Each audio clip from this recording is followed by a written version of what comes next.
Hello guys, how are you. आज हम first flight book से chapter 9 madam rides the bus का part number 4 को रीड करेंगे।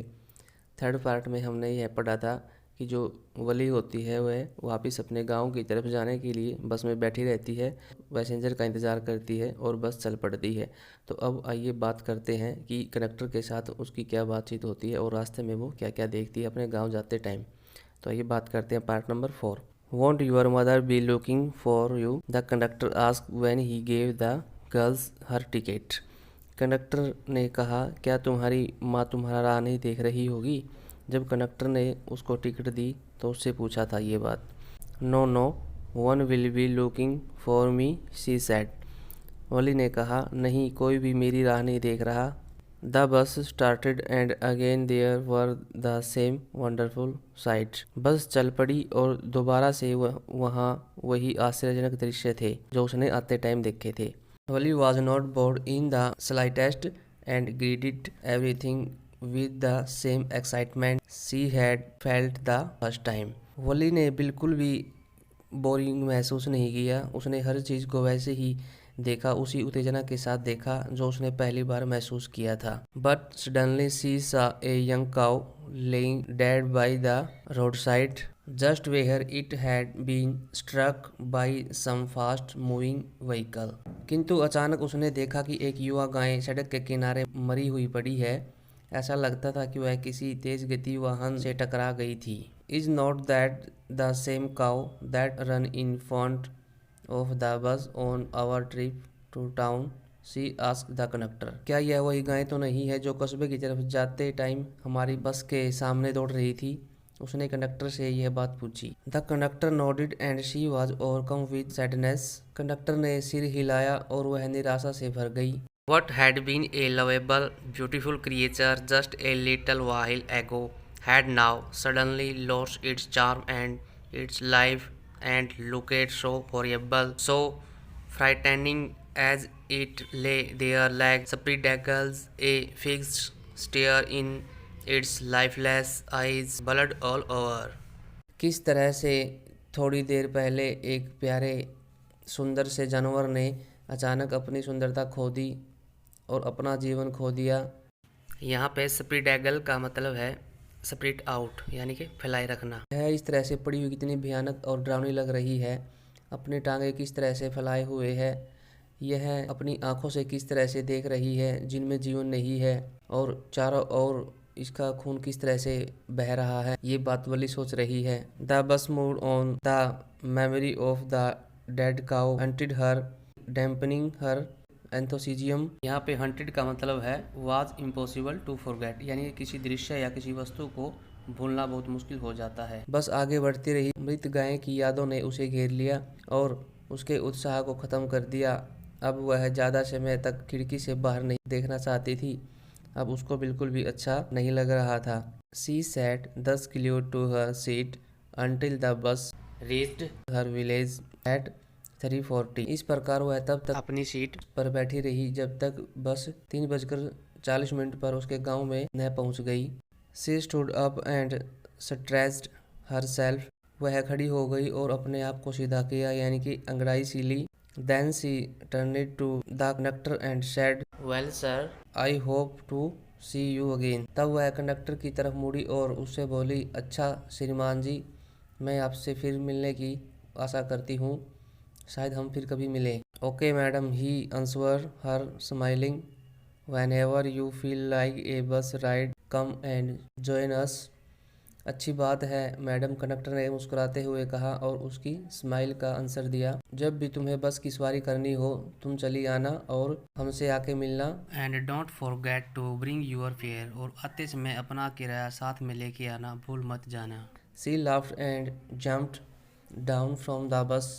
वह हंसी और बस से बाहर कूद गई। Then away she went running straight for home. तब वह सीधी दौड़ती हुई अपने घर की तरफ चली गई।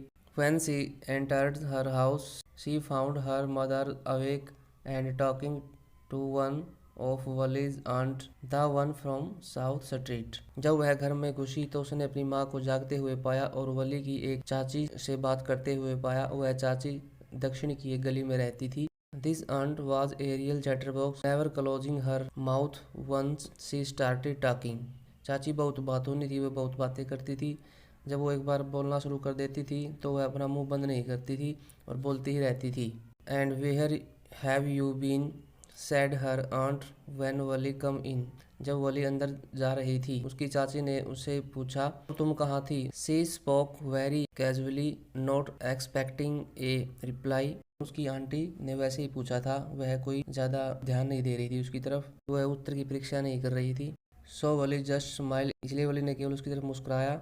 And her mother and aunt went on with their conversation, और दोबारा से फिर उसकी माँ और चाची बात करने लग गई।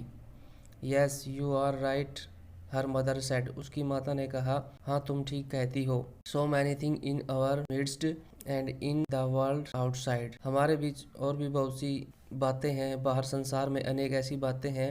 How can we possibly know about everything, हम हर बात के बारे में कैसे जान सकते हैं। And even when we do know about something we often can't understand it completely, can we, और यदि फिर भी हम किसी बात के बारे में जानना चाहते हैं तो इसे पूरी तरह से समझ नहीं सकते, क्या हम समझ सकते हैं? ओह यस ब्रीथ वली, वली ने सांस ली। What ask her mother, words that you say, उसकी माँ ने वली से पूछा, तुम क्या कहती हो? ओह सैड वली, वली ने कहा, I was just agreeing with what you said about things happening without our knowledge. Oh Wali ने कहा, मैं तो केवल तुम्हारी इस बात से सहमत हूँ कि घटनाएं हमारी जानकारी के बिना भी घटित होती रहती हैं। Just a cheat of a girl, she is sad her on, and yet look how she pokes her nose into our conversation just as though she were a grown lady। वली की चाची ने वली से कहा कि तुम तो अभी एक छोटी बच्ची हो और इस तरह से हमारी बातों के बीच में क्यों बोल रही हो, अपनी नाक को हमारी बातों के बीच में क्यों घुसेड़ रही हो, इस तरह से आपको नहीं बोलना चाहिए, आप तो इस तरह से बोल रही हो जैसे कोई बड़ी लेडीज हो। यहाँ पे पॉक्स हर नोज का मतलब है takes an interest in something that does not concern her, यानी उन बातों में इंटरेस्ट लेना जो उससे रिलेटेड न हो। वली स्माइल टू हर सेल्फ, वली मुस्कुराने लगी। She don't want them to understand her smile, वह नहीं चाहती थी कि उसकी मम्मी और उसकी आंटी उसको पहचान जाए कि वो बाजार में घूम के आई है इसलिए हंस रही है। But then there was not much change of that, परंतु वहाँ पर कुछ ज़्यादा चेंज नहीं हुआ था। सिचुएशन बिल्कुल वैसी ही थी जैसे वो छोड़ के गई थी। वाज देयर, सब कुछ वैसा ही था जो वो अपनी बस की यात्रा करने से पहले छोड़ के गई थी, सिचुएशन बिल्कुल सेम ही थी। तो गाइज इस वीडियो में हमारा 9 चैप्टर है जो मैडम राइड्स द बस, उसके जो 4 पार्ट थे वो कंप्लीट हो चुके हैं। ये लास्ट पार्ट था 4 पार्ट, ये कंप्लीट हो चुका है। तो गाइज मुझे आशा है कि आपको ये चैप्टर अच्छे से समझ में आ गया होगा।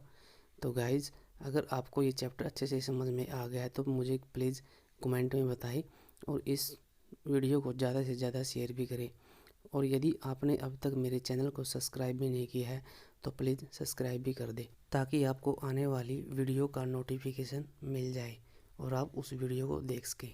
तो गाइज़ मैं 10th क्लास का जो सिलेबस है वो कंप्लीट कराऊंगा अपने इस चैनल पे, तो प्लीज़ चैनल को सब्सक्राइब जरूर कर दें। Thanks for watching and be positive guys.